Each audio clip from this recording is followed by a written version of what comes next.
Қандай жағдайда балаларға салуға болмайды? Аллергиядан бөлек. Аллергиядан бөлек балаларға біріншіден мына қандай да бір ауру болсын, хроникалық болсын, қазір ауырып жатқан жедел ауруларының қазіргі асқынып тұрған кезінде салуға болмайды. Ауырып тұрған балаларға. Сосын дәрігерлер қазір екпені алардан бұрын сұрайды, қандай да бір эпидемиологиялық анамнез дейді, жақында ауырдыңыз ба, тұмау ауруларымен ауырдыңыз ба? Кешіріңіз, анализ тапсыруға керек болады ма? Қазіргі кезде біз керек деп жатырған жоқпыз. Өйткені бәріне қазір жаппай барып анализ тапсырыңыздар деп керек болмаса ол неге керек?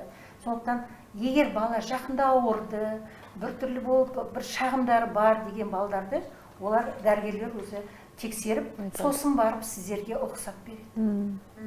Яғни алдын ала антителоға тапсырудың қажеті. Да, вот как у взрослых не нужно сдать антитела? Для интереса. Егер бала жақында бағана айтып кеткен эпидемиологиялық анамнез деген бар, дәрігерлер өздері біледі, қалай оны сұрап білу керек екен.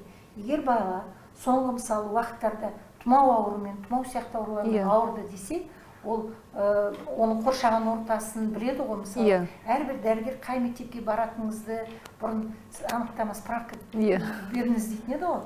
Біреу ауырды ма, жұқпалы аурумен ауырды ма. Сол сияқты олар эпидокружение дейді. Да, был ли контакт с больными коронавируса, вот это все? Енді болған болса, мысалы мектебінде, сыныбында бір балада оң нәтижесі болып коронавирустық инфекция қойылған болса, ол бала ауырды деп уақытында сол дәрігер шешім қабылдайды. Ол бала мысалы 2-3 ай алмауға болады деп. Қазір айтып отырған жоқ қой ешкім. Осы тек 2-3 айдың ішінде бәрі алып болуға болады деп.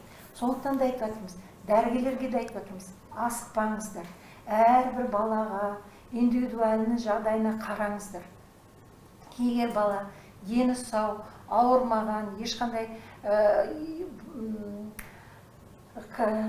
сіз айтып кеткен қарсы көрсеткіштері болмаса, онда бала алып қазірден бастап иммунитеті болсын. Өйткені иммунитеттің өзі де 1-2 айда толыққанды жетіп қалыптасады ғой. Яғни өсе береді. Рахмет.